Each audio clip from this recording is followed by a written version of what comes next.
Seguimos nosotros viendo el libro de Jonás, esta vez en el capítulo 3. Vamos a estar viendo un poquito acá, avanzando en la historia de lo que estamos viendo esta semana, en la idea de cómo es que Jonás llega a la ciudad, comienza a predicar en la ciudad el arrepentimiento y la ciudad se arrepiente. Vamos a estar viendo hoy entonces un arrepentimiento genuino. ¿En qué consiste un arrepentimiento genuino y algunas características de un arrepentimiento, de cuando el arrepentimiento es de verdad? Así que vamos a estar ahí en el capítulo 3 de Jonás. Vamos a centrarnos en los versículos del 1 al 9. Dice la palabra del Señor: vino palabra de Jehová por segunda vez a Jonás, diciendo: levántate y ve a Nínive, aquella gran ciudad, y proclama en ella el mensaje que yo te diré. Y se levantó Jonás y fue a Nínive conforme a la palabra de Jehová. Y era Nínive ciudad grande en extremo de 3 días de camino. Y comenzó Jonás a entrar por la ciudad camino de 1 día y predicaba diciendo: de aquí a 40 días Nínive será destruida. Y los hombres de Nínive creyeron a Dios y proclamaron ayuno y se vistieron de cilicio desde el mayor hasta el menor de ellos. Y llegó la noticia hasta el rey de Nínive y se levantó de su silla, se despojó de su vestido, se cubrió de cilicio y se sentó sobre ceniza. E hizo proclamar y anunciar en Nínive por mandato del rey y de sus grandes, diciendo: hombres y animales, bueyes y ovejas, no gusten cosa alguna, no se les dé alimento ni beban agua, sino cúbranse de cilicio, hombres y animales, y clamen a Dios fuertemente, y conviértanse cada uno de su mal camino, de la rapiña que hay en sus manos. ¿Quién sabe si se volverá y se arrepentirá Dios, y se apartará el ardor de su ira, y no pereceremos? Gracias, Padre, por tu palabra, Señor, porque ella es viva, porque ella es eficaz, por la oportunidad que tú nos das, Señor, de poder compartirla. Te pedimos, Señor, que seas tú quien esté esta mañana hablando por medio de ella, Padre Celestial, y que podamos nosotros recibirla como de parte tuya, mi Dios. Escóndeme, Señor, detrás de tu cruz, y que seas tú quien hable a través de mí, en el nombre de Jesús. Amén. Hermanos, si avanzamos en la historia del libro de Jonás, vamos a darnos cuenta que después de que Jonás en su angustia clamó al Señor desde el vientre del pez, y Dios doblegó la voluntad de Jonás, y Jonás tuvo que entender que dentro del vientre de un pez no hay muchas opciones, sino que lo único que nos queda es obedecer. Dios envió al pez a vomitar a Jonás en la tierra. Una vez que Jonás estuvo fuera del vientre del pez, Dios volvió otra vez a llamar a Jonás con el mismo mensaje con el que lo había llamado antes de todo este tormenta en el mar, de todo el tiempo en el pez y toda esta serie de cuestiones. No tenemos ninguna, no podemos decir que Jonás experimentó en ningún momento un arrepentimiento genuino en todo el libro de Jonás. Y esta es una de las cosas que vemos en el autor del libro, el concepto de la alta ironía que el autor del libro usa en el libro de Jonás, valga la redundancia. ¿Por qué razón decimos esto? Porque en el capítulo 4, que vamos a ver la semana que viene, vamos a ver cómo es que Jonás otra vez se molesta con Dios cuando Dios no destruye la ciudad. Si hubiese habido un arrepentimiento genuino, esta molestia hubiera estado de más. Jonás se arrepiente, se hubiese arrepentido, hubiese clamado al Señor, Dios libra a la ciudad y todo el mundo paz y felicidad. Sin embargo, Jonás no hace esto. Jonás se molesta con Dios otra vez. Y en el capítulo 4, al final del libro de Jonás, el libro termina con una pregunta retórica que por las cosas que Dios hace nunca tenemos una respuesta a esa pregunta. Si hubiésemos tenido la respuesta a esa pregunta, pudiésemos concluir si Jonás se arrepintió o no. En el capítulo 4, versículo 11 dice: no tendré yo piedad de Nínive, aquella gran ciudad donde hay más de 120,000 personas que no saben discernir entre su mano derecha y su mano izquierda, y muchos animales. Termina así el libro de Jonás, y no tenemos a un Jonás diciendo: sí, es verdad, Señor, tiene razón, me arrepiento de ser un rebelde, de ser un egoísta, por lo tanto hubiésemos tenido un arrepentimiento. Tampoco tenemos a un Jonás diciendo: no me interesa para nada Nínive, que se vayan todos al infierno, y hubiésemos tenido también, por cierto, que el hecho de que nunca se arrepintió. El libro nos deja en esa incertidumbre, pero en la ironía del libro podemos ver entonces que otros que no son cristianos, otros que no tienen el temor de Dios, otros que no tienen muchas veces el contexto que tenemos en la fe nosotros, responden al Evangelio muchas veces mejor que nosotros. y se comportan con el Señor muchas veces mejor que nosotros, como en el caso de la ciudad de Jonás. De todas maneras, una de las maravillas, como dice el libro, es el uso de la ironía. Asimismo, como vimos que los paganos tenían temor de Dios en la tormenta, los marineros en el barco, mientras que el siervo de Dios, que debía tener temor del Señor, dormía en el interior de la nave, ahora vamos a ver a los paganos, la ciudad de Nínive y a su rey, arrepintiéndose de sus pecados, mientras que el siervo de Dios, que debía regocijarse por ser el instrumento que Dios estaba usando para dicho arrepentimiento, estaba molesto, o se molesta después al final del capítulo 4. Por lo tanto, el arrepentimiento al que nos estamos refiriendo en el día de hoy viene de la ciudad y del rey más que de Jonás. Yo quiero que entendamos eso. No es Jonás el mejor ejemplo de arrepentimiento. Al menos no tenemos eso en el libro. Es la ciudad, es el rey, personas paganas que no conocen al Señor, personas que hasta ahora viven en lo peor de los pecados, que están a punto de la destrucción, quienes experimentan un mejor arrepentimiento que el siervo de Dios. Y eso indirectamente nos debe recordar también a nosotros, como dije ahorita, que muchas veces aquellos de allá afuera se comportan mejor que nosotros o responden mejor que nosotros a la palabra del Señor. Jonás vivió en el tiempo de Jeroboam II. La semana pasada, cuando hablamos de esto, dijimos que Jonás profetizó sobre Israel, el reino del norte, sobre la época de Jeroboam II, lo cual ubica su ministerio en el tiempo de la historia de la humanidad alrededor del año 790 antes de Jesucristo. Por lo que nosotros sabemos, por la historia de la humanidad, la ciudad de Nínive fue destruida por los babilonios y por los medos en el año 612 antes de Jesucristo. Y después de esa destrucción, nunca más la ciudad se construyó. Sigue habiendo un lugar que se llama, donde estaba Nínive, pero no era la ciudad tan grande como en el tiempo de Jonás. Entre los libros de los profetas menores, Nahum es el profeta que profetiza la destrucción de la ciudad aproximadamente por el año 640, cuando Nahum hace su profecía. Por lo tanto, si hacemos un cálculo matemático aproximado, el arrepentimiento que experimentó la ciudad de Nínive como resultado de la predicación de Jonás hizo que Dios extendiera su gracia y su misericordia sobre la ciudad alrededor de unos 180 años más. Desde el año 790 en que Jonás vivió hasta el año 612 en que la ciudad fue finalmente destruida, pasaron alrededor de 180 años, vamos a redondearlo, 200 años, 2 siglos.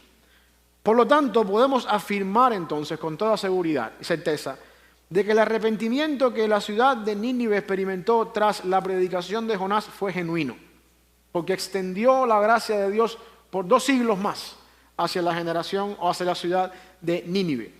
Y que no hay dudas de que Nínive, bajo la predicación de Jonás, experimentó un arrepentimiento genuino, de verdad. El capítulo 3 de Jonás, Dios extiende su gracia y su misericordia, proveyendo sanidad y restauración sobre toda persona que genuinamente se arrepiente de sus pecados y le busca desesperadamente como su única opción.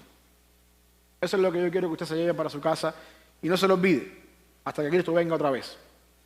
¿Cómo entonces luce un arrepentimiento genuino que provoca que Dios extienda su gracia, como en el caso de la ciudad de Nínive? En el arrepentimiento que vamos a ver en esta ciudad, en los habitantes de la ciudad, en el rey de la ciudad, podemos ver algunas características de un arrepentimiento genuino. Y lo que quiero que veamos hoy básicamente es 3 características de qué o cómo funciona o cómo es de verdad un arrepentimiento genuino. La primera aparece en los versículos 1 y 2 del capítulo 3. Vino palabra de Jehová por segunda vez a Jonás diciendo: levántate, ve a Nínive, aquella gran ciudad, y proclama en ella el mensaje que yo te diré. Primera característica de un arrepentimiento genuino es que el arrepentimiento genuino ocurre por medio de la palabra de Dios. ¿Ok? Si seguimos el orden de la historia, Jonás es vomitado por el pez y nuevamente recibe la voz de Dios de hacer lo mismo que se le había encomendado antes de irse para Tarsis. Ahora, déjenme decirle algo importante, porque si usted nació en una escuela dominical de pequeño, donde usted dibujaba bastante el arca de Noé, y donde usted dibujaba la historia de Jonás, y dibujaba una ballena ahí, que de alguna forma u otra ilustraba una de las historias que nos aprendemos muchas veces, el pez no vomitó a Jonás en las costas de Nínive, como muchas personas piensan. Nínive no tiene costas. Nínive queda en el medio de una masa de tierra. Tiene ríos y cosas así, pero no hay forma de que un pez pueda vomitar a Jonás en un lugar donde no hay playa. Vamos a ponerlo en el caso nuestro. Nínive es como Bolivia, el país que está en Sudamérica. No hay costas. Por lo tanto, el pez no llegó a Nínive, a donde estaba la ciudad, para que Jonás fuera obediente. Posiblemente el pez vomitó a Jonás en algún lugar cerca, una costa cercana de donde ocurrió el evento con los marineros, donde él fue arrojado al mar. Lo que quiere decir entonces que Jonás tuvo que volver a enfrentarse a la palabra de Dios y volver a tener la oportunidad de obedecer. Y eso es interesante por la forma en la que Dios obra. Dios le dice a Jonás primero en el capítulo 1, vete a Nínive, aquella gran ciudad, y predica contra ella porque la voy a destruir. Jonás, en desobediencia, se va hacia Tarsis. Ustedes ya conocen la historia. La semana pasada hablamos de eso. En el vientre del pez no le quedan más opciones a Jonás que doblegar su voluntad, no arrepentirse. Dios tiene misericordia, extiende su misericordia sobre Jonás, envía al pez a vomitar a Jonás y vuelve otra vez Dios. Jonás, vamos a ver si es verdad. Vete a la ciudad de Nínive, aquella gran ciudad, y predica contra ella. Hay una gran similitud entonces entre el capítulo 1, versículo 2 y el capítulo 3, versículo 2. En el capítulo 1, versículo 2, dice así: levántate, ve a Nínive, aquella gran ciudad, y pregona contra ella, porque su maldad ha subido delante de mí. Esta es la primera vez que la palabra de Dios viene a Jonás, y Jonás decide, por otro lado, no me interesa esto. Después que pasa todo lo que pasa con los marineros, el mar, el pez, en el capítulo 3, versículo 2, levántate, ve a Nínive, aquella gran ciudad, y proclama en ella el mensaje que yo te diré. La diferencia entre la primera vez que Dios llamó a Jonás y la segunda vez que Dios llama a Jonás es más bien que Dios es más específico en el contenido del mensaje que Jonás debía proclamar. Jonás no iba a entrar por la ciudad predicando cualquier cosa. El mensaje era específico y venía de parte de Dios. Proclama en ella el mensaje que yo te voy a decir. Esto es una de las características interesantes, haciendo un paréntesis acá, de lo que nosotros los predicadores estamos supuestos a hacer. Pararnos aquí detrás y hablar lo que la palabra de Dios dice. A ninguno de ustedes le interesa mi niñez en Cuba, ni los cuentos de mi infancia. Eso no es el lugar para esto. Aquí nos paramos a hablar la palabra del Señor, que Dios me dijo a mí durante la semana y me hizo preparar durante la semana para yo podérselas traer a ustedes delante de ustedes tal y como Dios quiere que se diga. Lo interesante con respecto a eso es que Jonás entra diciendo algo claro en su predicación. Dice la Biblia acá, el mensaje de Jonás: de aquí a 40 días la ciudad será destruida. Ese fue el mensaje que Dios le dijo a Jonás. Jonás, entra por la puerta de Nínive y empiezas a decir lo que yo te voy a decir.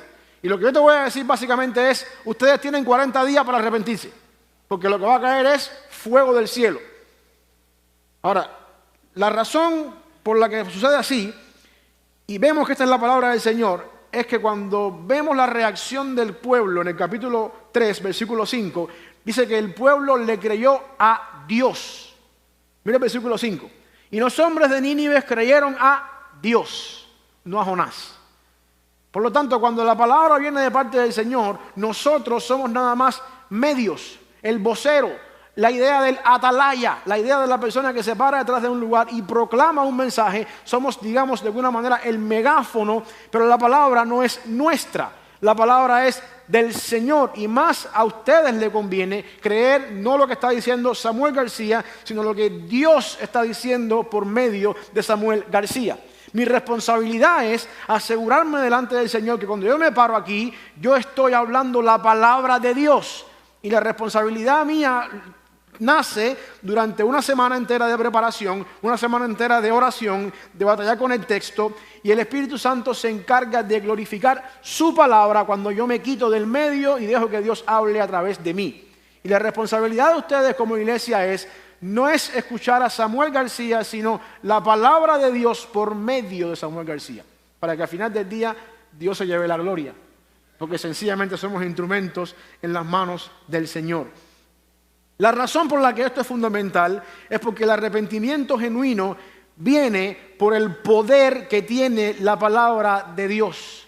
La palabra de Samuel García no tiene ningún poder para hacer nada, ningún poder. La palabra de Dios sí tiene poder.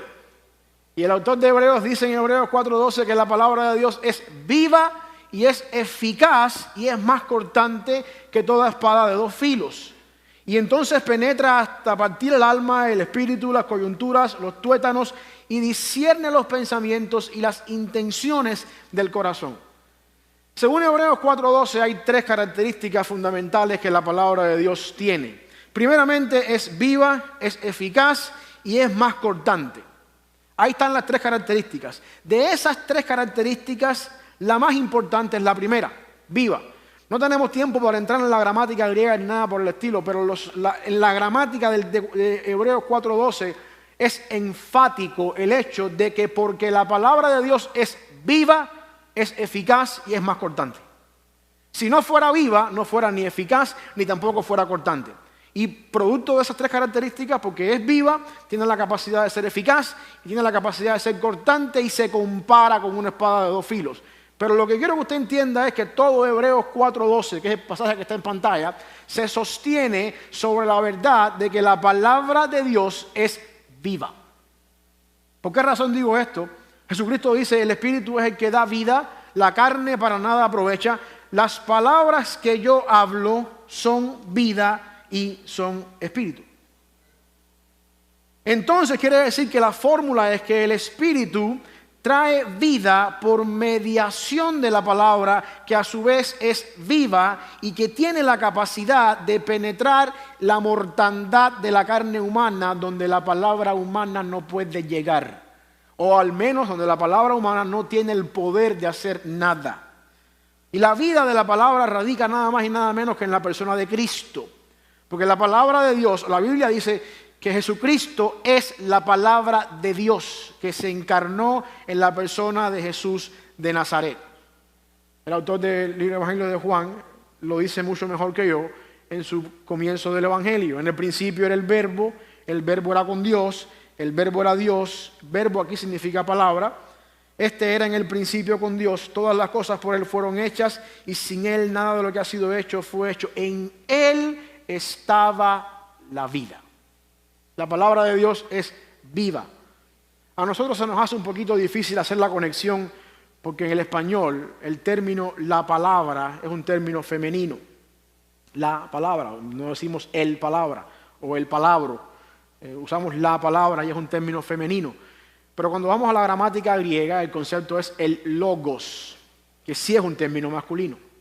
El logos, la palabra, quizás por eso Reina Valera usa el verbo, que también es un término masculino. Nosotros podemos ver una y otra vez a lo largo de la Biblia cómo es que la palabra de Dios trae vida a lo que en ocasiones está muerto.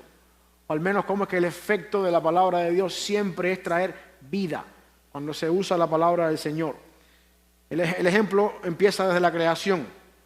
Cada vez que Dios creó algo, dice la Biblia, y dijo Dios y fue hecho, y dijo Dios y fue hecho, y dijo Dios y fue hecho. Los 6 días de la creación, sin contar el séptimo porque fue el día de descanso, los 6 días en que Dios trabajó, la fórmula siempre fue la misma. Dios dijo y se hizo. Dios dijo y se hizo. Y luego David después en el Salmo 33, versículo 6, dice, por la palabra de Jehová fueron hechos los cielos y todo el ejército de ellos por el aliento de su boca. Palabra y aliento de su boca es lo mismo. Es una manera poética de decir que todo lo que existe en este universo, todo lo que tiene existencia en este universo es producto del poder vivo y eficaz de la palabra del Señor.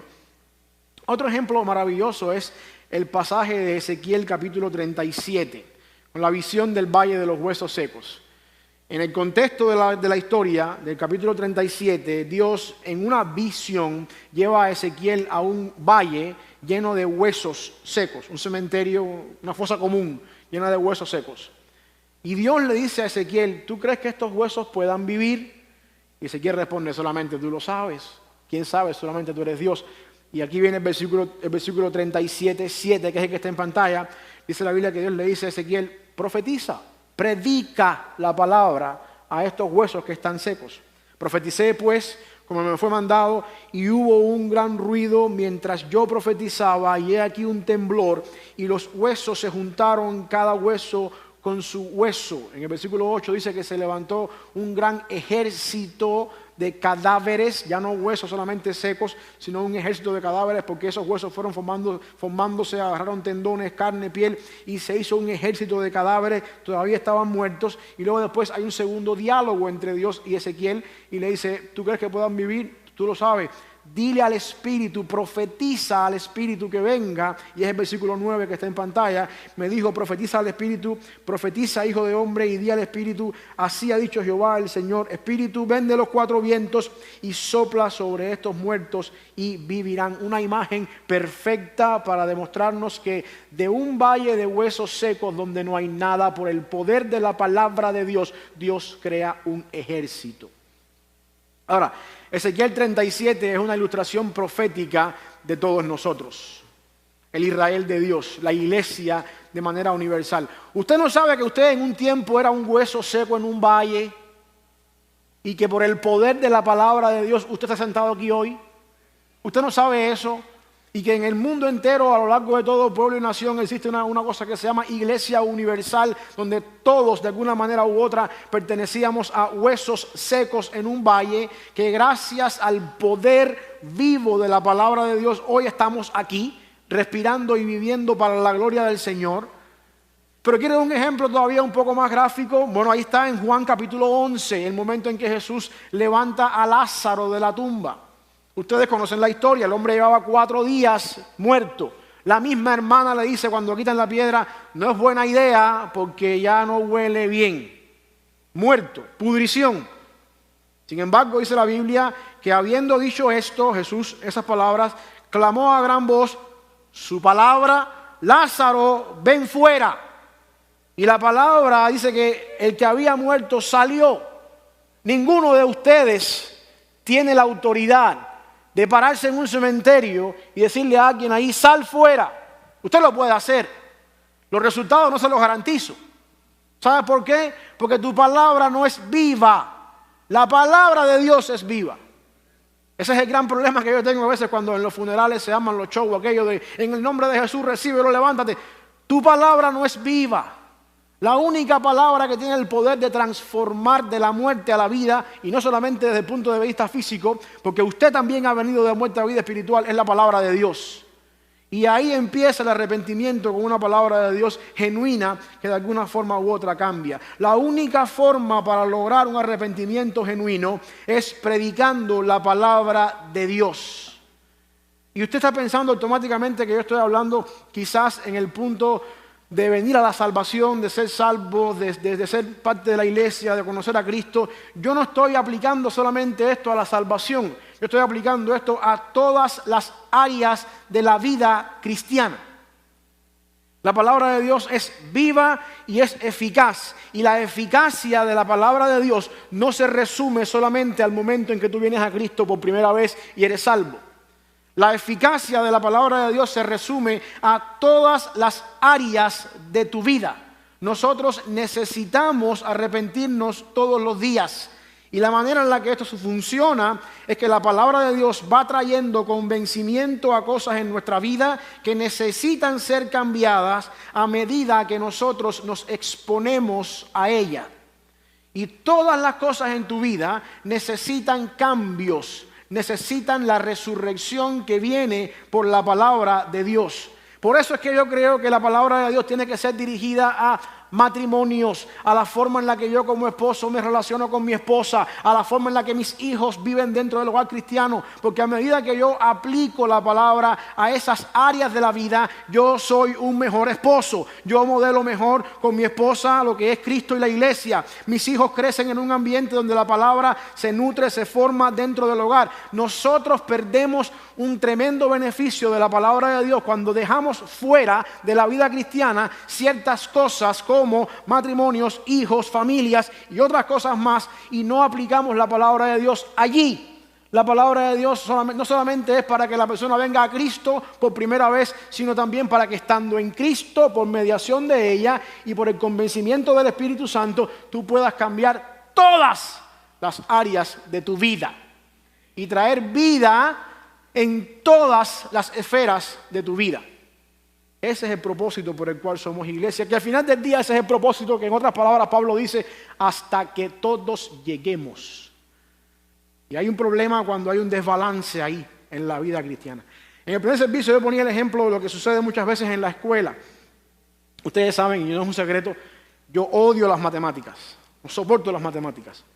Hay cosas que yo tuve que dar en la escuela, secundaria, el college, que yo más nunca en mi vida he usado en matemáticas. El mínimo común múltiplo. ¿Cuándo lo volví a tocar? Después que terminé mi sexto grado, mi séptimo grado, jamás lo toqué. Y gracias a Dios, los logaritmos, trigonometría, eso a mí no me hace falta para nada de manera completa. No se sabe la noticia hasta el rey de Nínive. Vamos a parar ahí. Una segunda característica es que un arrepentimiento genuino tiene repercusiones en la persona que lo experimenta. Cuando usted es confrontado por Dios y empieza en tu vida un arrepentimiento, eso se repercute en las personas que están alrededor tuyo. Eso tiene réplicas, es como un terremoto, que hay un temblor aquí y después se replica de otras maneras. La ciudad de Nínive era una ciudad grande, dice el versículo 3, una ciudad grande en gran manera. Y parece ser que atravesarla de un lado a otro, dice según el versículo 3, requería 3 días de camino. Sí, en aquel tiempo no había carros, ni tampoco había todo lo que tenemos hoy. Caminando de puerta de este a oeste, Jonás pasaría 3 días anunciando el mensaje para poder cubrir toda la ciudad de un extremo a otro. El relato dice que Jonás comenzó a predicar el primer día, en lo que pudiéramos decir la tercera parte de la ciudad. Si cada día, son 3 días, el primer día viene siendo la tercera parte de la ciudad. Y el mensaje empezó a propagarse, las personas empezaron a escuchar y la respuesta de las personas, la reacción de las personas no se hizo esperar. Ahora, entienda esto un poquito, según la posición geográfica de la ciudad y el posible viaje de Jonás, es muy probable que Jonás atravesó la ciudad completa predicando los 3 días que tomaba atravesar la ciudad. ¿Por qué estoy diciendo esto? Porque si usted se acuerda la semana pasada, cuando hablamos de que Dios le dice a Jonás, vete para Nínive, Jonás se va para Tarsis, el extremo occidental del mundo. Es decir, Nínive está aquí y Jonás se va para allá. La ciudad toma 3 días de camino en predicar. Cuando Jonás decide obedecer de nuevo a Dios y el pez lo vomita por algún lugar por aquí, Jonás tiene que regresar hacia el este para la ciudad. De manera lógica, Jonás entró por la puerta oeste de la ciudad y tuvo que haber atravesado toda la ciudad de oeste, porque él venía de Tarsis, huyendo de la presencia del Señor, de oeste hacia el este. Entonces es ilógico que Jonás venga del oeste, dé la vuelta a la ciudad y entre por la puerta del otro lado. Jonás entró por acá. ¿Por qué estoy diciendo esto? Porque después en el capítulo 4, en el versículo 5, dice que cuando Jonás terminó, acampó al este de la ciudad para armar su berrinche, esperando que Dios destruyera la ciudad. Da la intención de que Jonás cubrió toda la ciudad predicando. En los 3 días que tomaba la ciudad, viniendo del oeste de Tarsis, pasó los 3 días predicando y se sentó en la ciudad a esperar a que Dios hiciera bajar el fuego del cielo, a esperar los 40 días, y ahí fue donde se puso bravo. Lo que yo quiero decir es que es muy posible que Jonás predicó en toda la ciudad, que todo el mundo de alguna manera escuchó el mensaje de Jonás, aunque se empezó a propagar y se empezó a regar la voz por toda la ciudad. El pregonero de justicia, en este caso usando el término que se le da a Noé, caminó los 3 días que tomaba predicar la ciudad y cubrió la ciudad predicando. Y de alguna forma esto empezó a levantar el murmullo de las personas, la gente, ¿quién es este Jonás? ¿Quién es este hombre? Miren lo que está diciendo. Y empezó una pequeña llama de un avivamiento, de un arrepentimiento, de una respuesta en dolor al pecado, y se convirtió en algo grande en la ciudad. Lo que quiero que veamos aquí es cómo es que el mensaje comenzó a difundirse y propagarse entre las personas que comenzaron a reaccionar en arrepentimiento. El verso dice que esta reacción en cadena comenzó desde el mayor hasta el menor. y teniendo en cuenta que los menores están bajo la supervisión de alguien, es posible también que aquí podamos incluir en el texto que los mayores, en este caso padres, impusieron de alguna manera en casa: aquí tenemos que hacer esto, tenemos que obedecer al Señor, tenemos que ayunar, así mismo como después vemos que el rey lo impone a manera de toda la ciudad, a manera nacional. Esto fue agarrando fuerza hasta que llegó a las esferas gubernamentales, que tenían la autoridad de convertir el evento en algo nacional. Aquí vemos un principio importante en cuanto a la manera en la que Dios trae un arrepentimiento y eventualmente un avivamiento en una nación, en una iglesia o en cualquier tipo de contextos. Cuando Dios quiere llevar a cabo un arrepentimiento y eventualmente un avivamiento a grandes escalas, todo comienza por un simple evento que parece insignificante, pero que se va convirtiendo en algo cada vez más grande, como una bola de nieve. Y tenemos que tener en cuenta siempre eso: Dios empieza una obra grande con algo pequeño, que poco a poco se va contagiando y se va haciendo más grande y se va haciendo más grande, siempre en respuesta a su palabra. Ese es el problema que yo tuve hace unos meses atrás con el seminario metodista de Asbury. Todo el mundo quería ir a Asbury, todo el mundo quería ir a Asbury, pero ahí no había palabra ninguna. Ahí lo que había era una pura emoción. Hoy en día, casi un año y tanto después de eso, nadie se acuerda de Asbury. Así Dios no obra. Vemos en el caso de Jonás que ese avivamiento les perdonó y les concedió la vida por 200 años más. Por lo tanto, tenemos que tener cuidado. Las cosas empiezan con algo bien pequeño. Usted puede llegar en su vida al convencimiento de pecado y sentir la presencia de Dios en su vida, y poco a poco esto empieza a multiplicarse en tu esposa, en casa, en los niños, después eventualmente en el hermano que está en la iglesia al lado tuyo, ese hermano con su familia, y poco a poco, cuando vienes a darte cuenta, es una explosión. Es como un fuego que empezó con un cigarro que alguien tiró en un lugar, y de buenas a primeras se quemó un monte completo. Así funciona Dios. Empieza con algo pequeño que empieza después a propagarse de manera que se sale de control. En Pentecostés tenemos un caso parecido. 120 personas en el aposento alto, esperando la promesa del Señor, con temor, con miedo. Cuando reciben el Espíritu Santo, salen a las calles de una sola predicación, vienen 3,000 de un golpe, y después, unos días después, por otra predicación en el pórtico del templo, 5,000 más. En menos de una semana, 8,000 más 120 unidos a la iglesia por el poder de lo que Dios estaba haciendo en la predicación del Evangelio. ¿Por qué razón? Porque lo que Dios empieza a hacer en tu vida tiene repercusiones para las personas que están alrededor tuyo, ya sea positivas o negativas. Vamos a ver un poquito más adelante en qué consiste esto. El apóstol Pablo estaba ahí en la cárcel de Filipos, preso, con Silas. Están cantando himnos amarrados con el cepo, y hay un carcelero escuchando. Porque tú estás ahí de noche en la cárcel de Filipos, cuidando a los presos, en el silencio de la noche, no hay nada más que oír que los cantos de Pablo y de Silas. Esto es una forma de decir que Dios está ablandando el corazón de este hombre con los cantos. Para los que piensan que la música no tiene ningún poder ni ningún significado, ahí tienen un ejemplo. Antes del terremoto, antes de las palabras de Pablo al carcelero, ya la música estaba haciendo efecto en el corazón de las personas que estaban ahí, en el corazón del carcelero y de los demás presos. Así que para los que están aquí atrás, que a veces piensan que es por gusto lo que hacemos en los domingos, no es por gusto. La música tiene su efecto, pero ese no es el tema del mensaje. El apóstol Pablo, viene el terremoto, el carcelero piensa que todo el mundo se escapó y se va a quitar la vida porque él sabe que eso le cuesta la vida. Y entonces Pablo dice: no te hagas daño, no nos hemos escapado, estamos todos aquí. Y el carcelero entiende que esto es algo del Señor, cae en arrepentimiento delante del Señor y le alza la pregunta lógica: ¿qué debo hacer para ser salvo? Hechos 16:31. El apóstol Pablo y Silas le dijeron: cree en el Señor Jesucristo y serás salvo tú y tu casa. Ahora, déjenme explicar un poquito esto, porque nosotros no podemos hacer de este verso una promesa, ni tampoco podemos afirmar que siempre es una realidad en la vida de toda persona que escucha el Evangelio, como en el caso del carcelero de Filipo. Avanzando en la historia, sabemos que sí fue así. El carcelero fue bautizado, toda su casa junto con él, pero no siempre es así. Mi punto es que lo que Dios comienza a hacer en tu vida puede tener repercusiones en tu matrimonio, en la vida de tus hijos, en las personas que están alrededor tuyo, en las personas que trabajan contigo, en todo momento. Pero no siempre son las repercusiones que tú esperas. Porque cuando Dios comienza a obrar los resultados de la obra de Dios en nuestras vidas, no se limitan solo a nosotros, sino que también se repercuten para todos los que nos rodean de una manera o de otra. ¿Por qué razón digo esto? Porque no siempre lo que Dios comienza a hacer en nosotros tiene repercusiones positivas para los demás, y esto es una realidad que no podemos obviar. Pero el hecho de que no sea lo que esperamos que Dios haga en otras personas no quiere decir que Dios no está permitiendo cierta repercusión.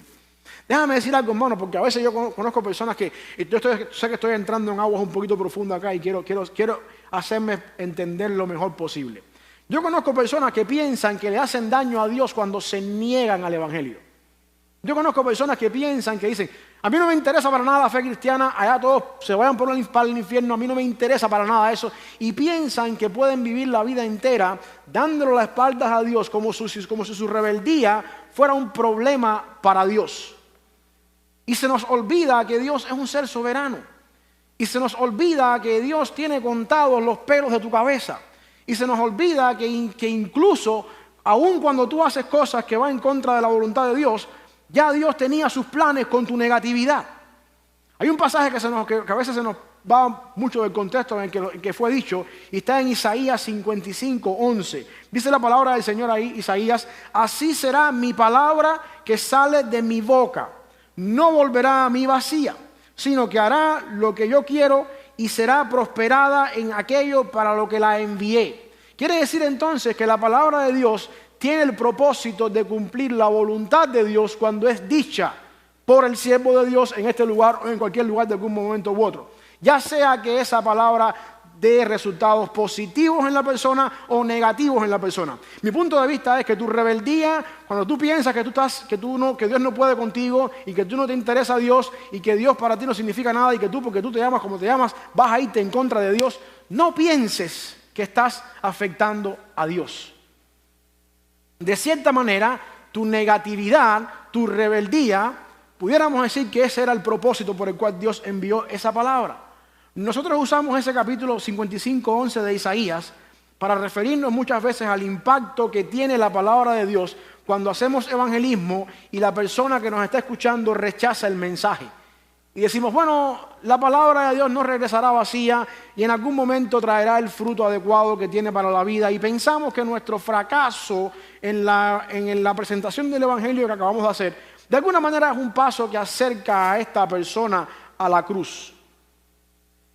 Y siempre pensamos que el resultado de la palabra de Dios, que no regresa vacía, es que en algún momento determinado la persona va a venir a los pies de Cristo. Pero ¿qué tal si eso nunca sucede? ¿Qué tal si eso nunca sucede? Yo tengo en la Biblia el caso del faraón de Egipto. La palabra de Dios vino a faraón de Egipto repetidas veces por medio de Moisés y nunca lo trajo a la fe. Nunca faraón llegó a obedecer al Señor. Nunca faraón llegó a dejar salir al pueblo de Egipto como él pensaba. La palabra de Dios nunca dio en el faraón el fruto que Moisés y el pueblo esperaban. Por lo tanto, nosotros tenemos dos opciones ante este problema. Y muchas otras, y otros más en la Biblia también que se nos presentan de la misma manera. O la palabra de Dios falla y solamente es efectiva cuando trae los resultados que yo espero, lo cual sería un error, porque acabamos de ver que la palabra de Dios es viva y eficaz y no falla. O entonces los resultados no esperados también son propósitos por los cuales Dios envía su palabra. Y tendríamos entonces que reconocer que la reacción negativa de otras personas a nuestro arrepentimiento es exactamente el propósito que Dios quería cumplir con esa palabra. Y entonces tenemos que apelar a la soberanía de Dios y decir, yo no entiendo cómo es posible que este hombre, a Faraón, con las 10 plagas que está viendo, con todo lo que Dios ha hecho, sigue teniendo el corazón más duro que un ladrillo. Pero ese es el propósito de Dios. Ese fue el propósito por el cual Dios trajo su palabra. ¿Quieren ponerle un versículo y un capítulo a esto? Marcos 4. Jesús estaba hablando con los discípulos. Están hablando acerca del significado de la parábola del sembrador. Y después que se quedan solos, los discípulos le dicen, maestro, explícanos qué significa esto, la parábola del sembrador. Dice la Biblia 4, 10 al 12, Marcos 4. Cuando estuvo solo, los que estaban cerca de él, con los 12, le preguntaron sobre la parábola y Jesús les respondió, a ustedes les es dado saber el misterio del reino de Dios. Mas a los que están afuera, por parábolas todas las cosas, con un propósito, para que viendo vean y no perciban, y oyendo oigan y no entiendan, para que no se conviertan ni les sean perdonados sus pecados. Quiere decir entonces que la palabra de Dios tiene una reacción doble. Endurece a algunos y ablanda a otros. Y en ambos casos Dios se glorifica. ¿Cómo funciona eso? Yo no sé. Bienvenido a la omnipotencia de Dios. En ambos casos Dios se glorifica. En otras palabras, tú no estás al control de tu vida. Tú sencillamente eres una pieza en el ajedrez de Dios. Aquí es donde tenemos que apelar a la soberanía de Dios. Al final del día sus propósitos se cumplen, porque sus propósitos tienen el objetivo de exaltar su gloria y no necesariamente de llevar a cabo lo que yo quiero que Dios lleve a cabo. Entiende, mi hermano, que lo más importante en el arrepentimiento tuyo y en todas las repercusiones que esto trae es la gloria de Dios, no tu propósito y no lo que tú quieres lograr. Dice Pablo en Efesios 1:12 que todo el engranaje de nuestra salvación es a fin de que seamos para alabanza de su gloria. Nosotros los que primeramente esperábamos en Cristo. Tú eres salvo para la gloria de Dios. Y ahora esto no te va a gustar. La persona que no cree en Cristo se va para el infierno para la gloria de Dios. ¿Cómo funciona eso? No sé. Eso es lo que dice la palabra del Señor. Nuestra salvación es para su gloria. Pero también dice en Éxodo 14:17, con respecto a Faraón: he aquí yo endureceré el corazón de los egipcios para que los sigan. Aquí está: y yo me glorificaré en Faraón y en todo su ejército. ¿Sabe cuándo pasó eso? Cuando el mar se cerró y todos perecieron. Y la gloria de Dios se mostró con la muerte de un ejército perverso que vio de alguna manera u otra todas las plagas y se decidió irse en contra de Dios. Mi hermano, lo que yo quiero que tú entiendas, yo espero que no sea el caso tuyo porque tú eres cristiano y tú estás aquí por la fe del Señor. Lo que yo quiero que tú entiendas es que tú no puedes con Dios. Tú no puedes contra Dios. Tu fuerza de que tú eres un Dios, tú eres el Dios de tu vida y tú haces lo que a ti te da la gana, no funciona con Dios. Tu rebeldía y tu berrinche para en contra de Dios ya estaba en los planes de Dios. Por lo tanto, mi hermano, arrepiéntete delante del Señor. Pídele perdón al Señor. No pienses que vas en contra de Dios ni que Dios es menos Dios porque tú eres un rebelde. No pienses que porque tú eres un indeseable le haces daño a Dios. No, eso no es así. Dios es soberano y Él se glorifica en tu salvación o en tu condenación, porque al final del día es su gloria y su soberanía lo que está en juego acá, no tu malcriadez. Tú necesitas de Dios, no Dios de ti. Por lo tanto, el medio es arrepiéntete, haz las cosas bien para que te vaya bien. Si no lo haces bien, el propósito divino al final se va a lograr, su gloria, para condenación o para tu bendición. Porque Dios es soberano. El punto es que Dios obra en nosotros un arrepentimiento que tiene repercusiones tanto positivas como negativas para los que están alrededor nuestro. Y Dios siempre recibe la gloria en ambas cosas.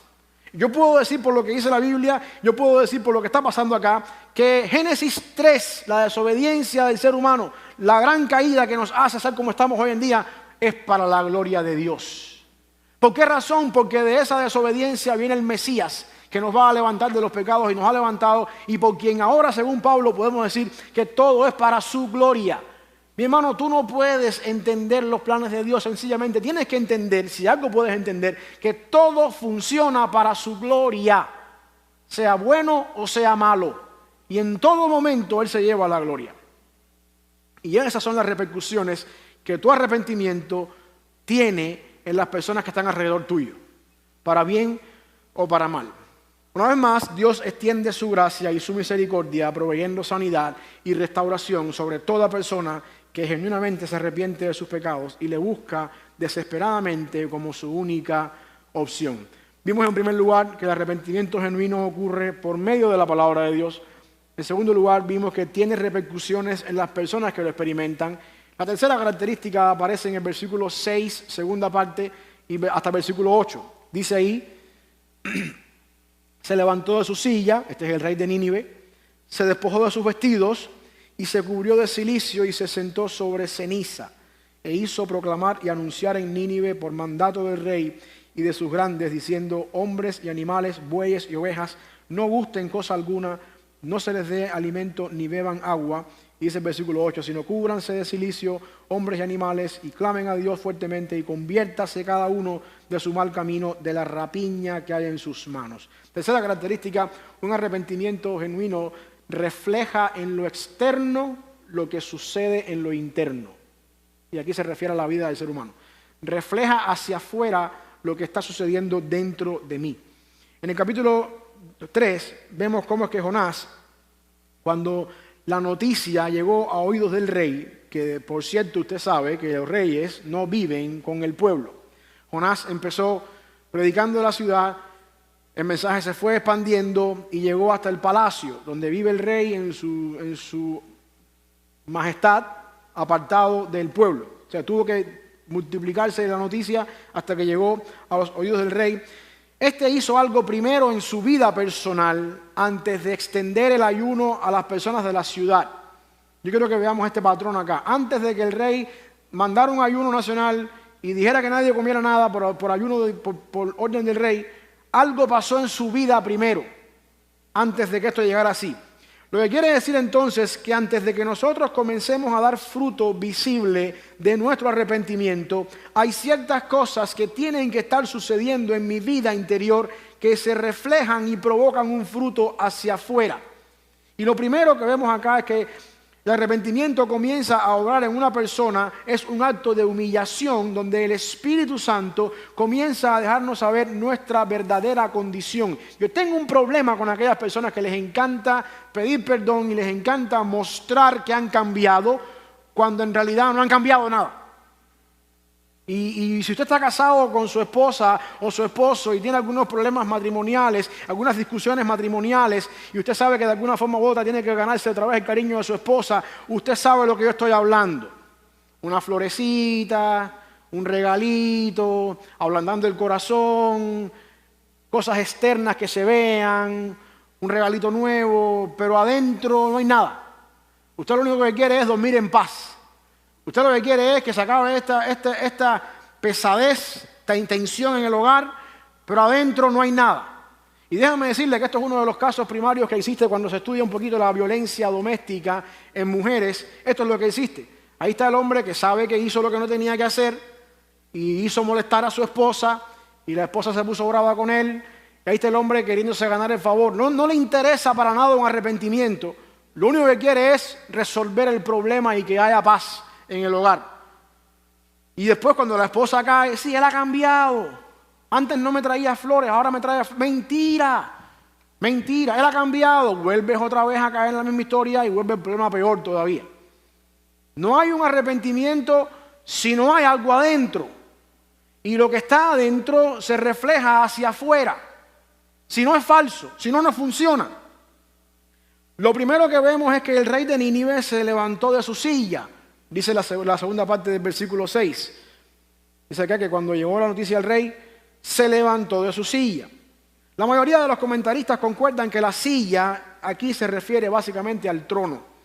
Y Nínive no es un país, es una ciudad. Posiblemente Nínive es parte de un imperio, pero en el imperio la ciudad de Nínive tenía gobernantes, gobernadores. Así mismo como Herodes era gobernador de lo que es Judea y había un César en Roma.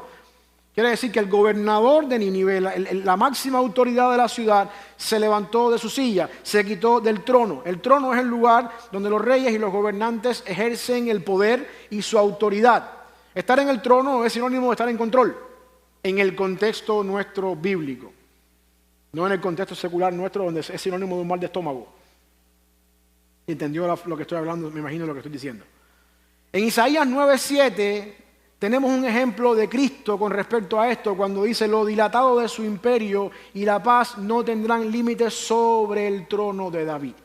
Es decir que lo dilatado del imperio y la paz depende de que el Mesías está ejerciendo autoridad sobre el trono de David. Esa frase sobre el trono de David tiene que ver con el hecho de que el Mesías reinará por siempre y debido a eso su imperio no tendrá fin ni tampoco se va a dejar de extender hacia las demás partes del mundo. Después, más adelante, encontramos a Juan en Patmos viendo la visión del Apocalipsis y cuando Juan tiene la posibilidad de, en el Espíritu, acceder a la presencia de Dios, capítulo 4, versículo 2, al instante yo estaba en el Espíritu, es alguien la autoridad que tú tenías hasta ahora y decir, Señor, esto es tuyo, porque yo no puedo con esto. Es lo primero que vemos que el rey de Nínive hace. Arrepentimiento genuino que comienza con una humillación en soltar y en dejar a un lado las cosas como hasta ahora él las ha estado haciendo.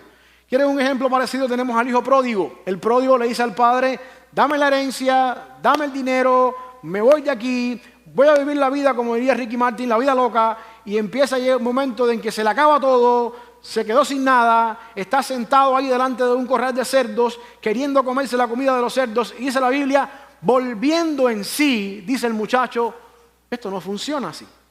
La vida mía es un desastre, porque yo estoy en el timón, porque decidí un día tomar las riendas de mi familia. Voy a soltar las riendas, voy a soltar el timón, voy a ir al Padre. Ahí tenemos un caso de lo que significa soltar la rienda, soltar las cosas que están en el timón. Y Cristo, por supuesto, es un mejor ejemplo de eso, con la diferencia de que Cristo no tiene nada de que arrepentirse, que quede bien claro eso.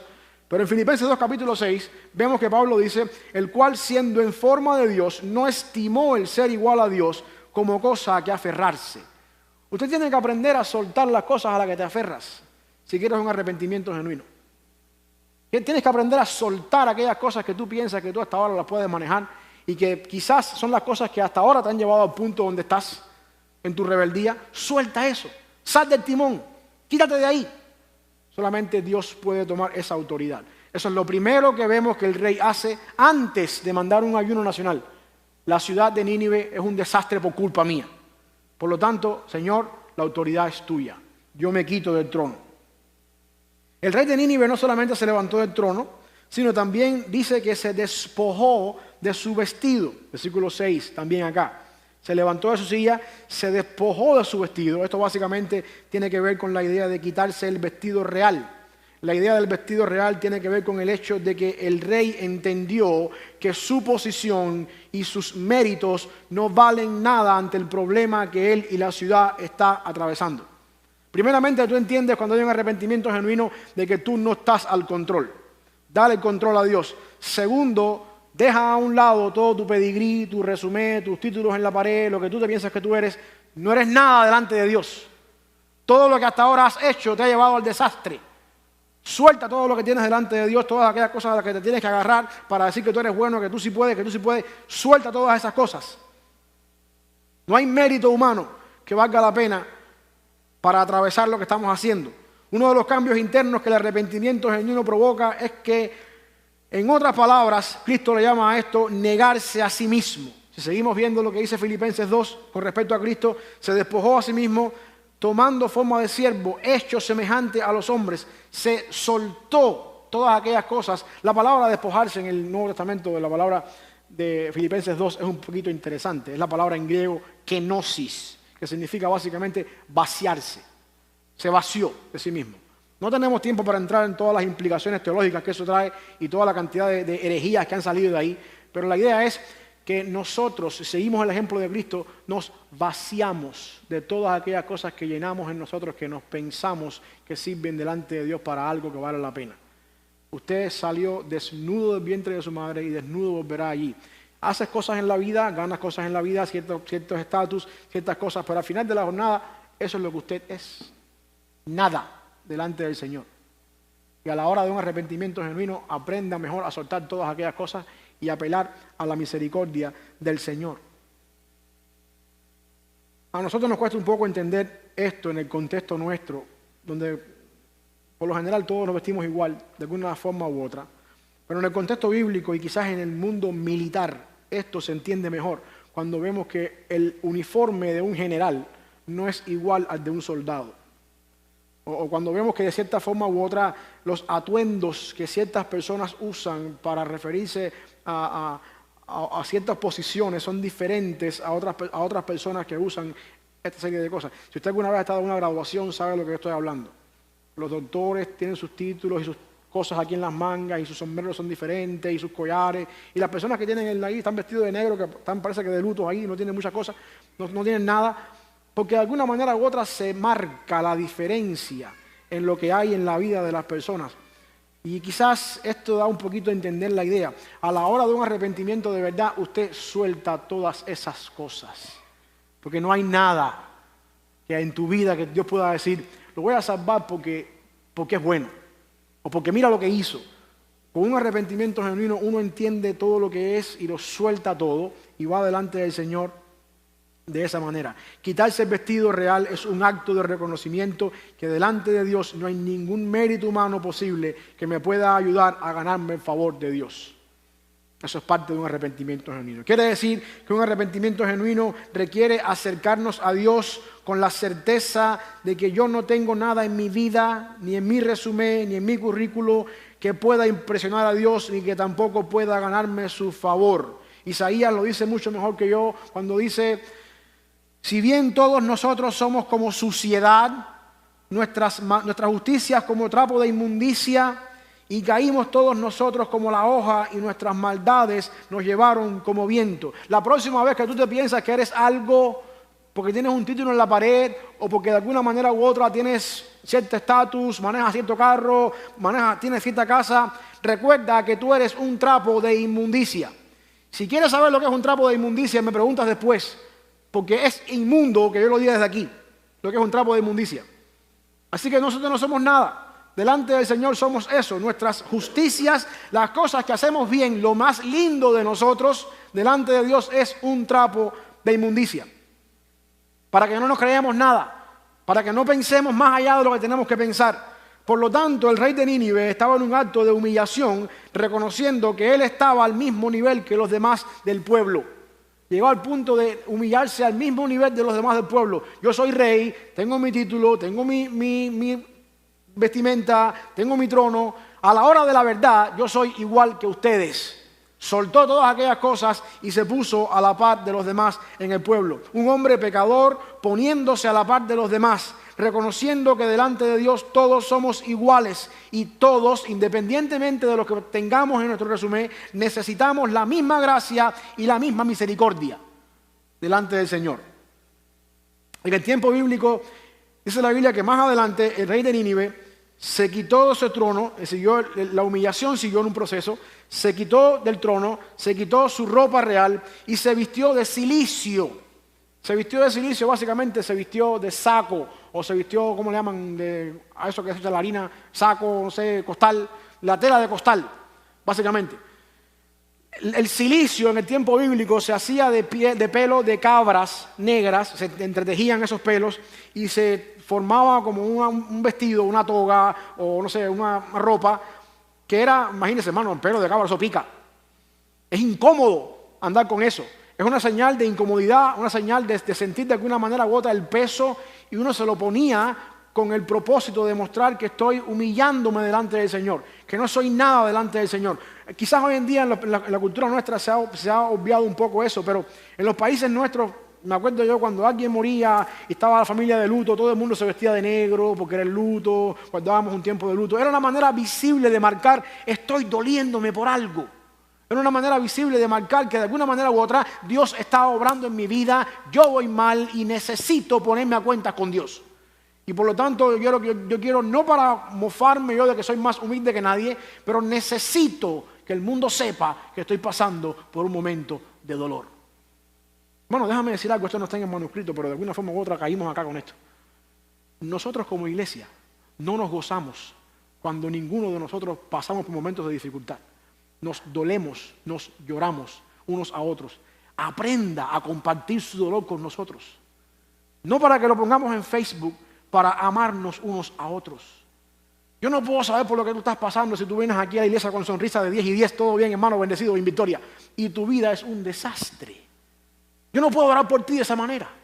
Tú no puedes sentir el amor de Dios de tu familia en la fe, que te abraza, que se duele contigo, si tú quieres aparentar, todo está bien conmigo y mi imagen hacia afuera es una cosa y mi realidad dentro es otra. ¿Sabes quién te engaña? Tú mismo te estás engañando. No hay nada más hermoso y reconfortante que en medio del dolor, en medio de la dificultad, un hermano en la fe me pueda abrazar y me pueda decir, te amo en Cristo, estoy orando por ti y juntos pasamos por esto. Eso no tiene valor ninguno en la vida cristiana. No hay incomparable para eso, pero preferimos que el hermano no sepa. Nadie tiene que saber lo que pasa en mi vida. Cuidado con eso, porque el cilicio, cuando alguien se vestía de cilicio, todo el mundo lo sabía. con el propósito de ayudarnos unos a otros, más que todo en la fe cristiana. No sé por qué caímos en esto, porque no estaba en el manuscrito. Era la voluntad de Dios. A esto se le añade que el rey, de alguna manera, se viste de cilicio y después se sienta sobre cenizas. Esto era la otra parte de llevar la humillación a otro nivel más todavía. Cuando estamos viendo el caso de Job, nos damos cuenta de que Job hace lo mismo. De hecho, cuando la esposa le dice a Job, ¿todavía retienes tu integridad? Maldice a Dios y muérete. Job estaba sentado sobre las cenizas cuando su esposa lo reconforta con esas palabras. Déjeme decirle algo, hermano, usted no se ha puesto a pensar nunca por qué razón Dios permitió, o Satanás se llevó a los hijos y no se llevó a la esposa. Porque Dios tiene sentido del humor. Y porque Dios sabe por dónde te va a tocar la espina que te va a doler. Esposas y esposos, a veces nuestras palabras son un poquito que no son para la gloria de Dios. Y en vez de ayudar, lo que hacen es hundir más todavía. Cuidado. Pero eso tampoco estaba en el manuscrito. Las cenizas tienen la intención de recordar de dónde venimos como seres humanos cuando reconocemos que somos formados del polvo.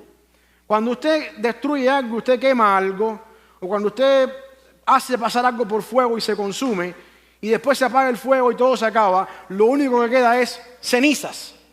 Es un recordatorio vivo para recordar que al final del día, como le dice Dios a Adán y a Eva, polvo eres y al polvo volverás. Y de alguna manera u otra, el hecho de sentarme en cenizas sobre vestido de cilicio es una forma de recordarle al Señor, Señor, delante de ti, esto es lo único que yo soy. Un simple manojo de polvo en las manos tuyas con el propósito de hacer tu voluntad para lo que tú quieras hacer. Todo esto, las cenizas, decíamos, tienen la intención de recordar esto. ¿De dónde venimos? Todo esto el rey de Nínive hizo antes de proclamar ayuno y de convocar un arrepentimiento nacional.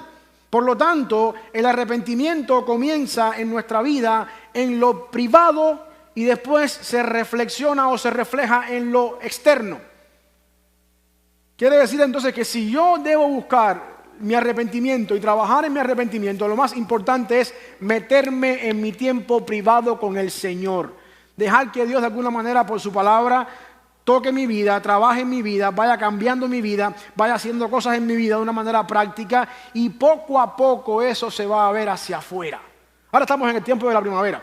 Ya hay muchos árboles por ahí que lucen con hojas y flores y estamos empezando a ver las cosas brotando otra vez. Lo que usted no sabe es que durante todo el invierno, cuando todo parecía sequedad y todo estaba seco, ese árbol estaba preparándose. Usted no lo estaba viendo, pero estaba preparándose en su interior para brotar lo que usted ve ahora. La primavera es el resultado de un invierno duro. Por lo tanto, trayendo la aplicación a nuestra vida, lo que tú empiezas a mostrar en tu vida como un arrepentimiento es el resultado de una cosa que no se ve en tu tiempo con Dios en lo personal. Por lo tanto, prioriza en tu vida ese tiempo con Dios. Prioriza en tu vida tu búsqueda de la palabra, tu búsqueda del Espíritu Santo. Deja que Dios te hable, deja que Dios forme tu vida. Y tú verás como poco a poco el cambio va a ir brotando. Te vas a dar cuenta cómo tu esposa, tu familia, los que están en casa, van a ver en ti algo. ¿Y qué está pasando aquí? ¿Qué está pasando aquí? Eso toma tiempo. Quizás la frase más fácil que resume todo esto, la dice un pastor que ya murió, Leonard Ravenhill. Dice, ningún hombre es más grande que lo que es su vida de oración. Todo lo que tú hagas fuera de tu tiempo con el Señor para impresionar es pantalla, es show off. No funciona. Lo que tú eres delante de Dios es lo que tú eres en tu tiempo con Dios en privado. Mientras más tú fortaleces eso, más visible vas a ser hacia afuera. Y lo que vas a proyectar hacia afuera es lo que sale, lo que brota de lo que tú eres en tu interior. Al revés, es hipocresía. Y no agrada al Señor. A manera de conclusión, Dios extiende su gracia y su misericordia, proveyendo sanidad y restauración sobre toda aquella persona que genuinamente se arrepiente de sus pecados y le busca desesperadamente como su única opción. En la ciudad de Nínive encontramos un arrepentimiento genuino porque llevó la ciudad a 200 años de gracia del Señor y vemos que este arrepentimiento genuino ocurre cuando se predica la palabra del Señor, ocurre cuando personas alrededor mío de alguna forma u otra repercuten en mi arrepentimiento o lo que yo estoy experimentando, y es un reflejo externo de lo que sucede en lo interno. Y una de las mejores maneras en la que podemos nosotros experimentar eso es cuando venimos a Cristo como Señor y Salvador, como nuestro Señor y Salvador. Yo no sé cuál es la condición que tú tienes delante del Señor, delante de ti. Si tú nunca te has arrepentido de tus pecados, el mejor arrepentimiento y el primero de los arrepentimientos que ocurre en la vida es ese primer paso donde tú le dices al Señor, me arrepiento de lo que soy, me quito del trono, dejo todo a un lado y empiezo a vivir tal y como tú quieres que yo viva. Yo no sé si tú estás aquí en este momento, en esta mañana, y tú nunca has llegado a ese convencimiento en tu vida. Yo no quisiera que tú te fueras de acá sin darte la oportunidad de que hoy te pongas a cuentas con el Señor, para que después llegues al cielo algún día y no le digas a Dios que nunca nadie te dijo. Hoy te lo estoy diciendo. Quiero darte la oportunidad de que te pongas a cuentas con el Señor. Lo único que tienes que hacer, dice la palabra del Señor, es que creer en lo que tú eres, creer tu condición delante del Señor, una persona en pecado, a punto de morir, bajo la ira de Dios, recibir la gracia de Dios que se extiende sobre ti en la persona de Cristo y pedirle al Espíritu Santo que Él te cambie y te selle para siempre. Eso es todo lo que tienes que hacer. De ahí en adelante Dios se encarga de hacer la obra que tú no puedes hacer, que yo no puedo hacer, que nadie puede hacer. Si tú estás acá o nos estás mirando por internet y tú nunca has llegado a este convencimiento en tu vida espiritual, yo quisiera darte la oportunidad de hacerlo hoy. Mientras todos bajamos la cabeza, si estás acá y quieres pedirle a Dios perdón por tu vida y reconciliarte con Dios por primera vez y para siempre, ahí donde estás, déjamelo saber levantando la mano. Yo quiero orar por ti, quiero ayudarte en este proceso donde tú te rindes a la voluntad del Señor y empiezas a caminar una vida con Cristo, que para aquellos que estamos en este camino podemos dar fe de que es la mejor vida que existe. Si estás acá, ahí donde estás, déjame saberlo levantando tu mano, si esta es tu intención. ¿Hay alguien?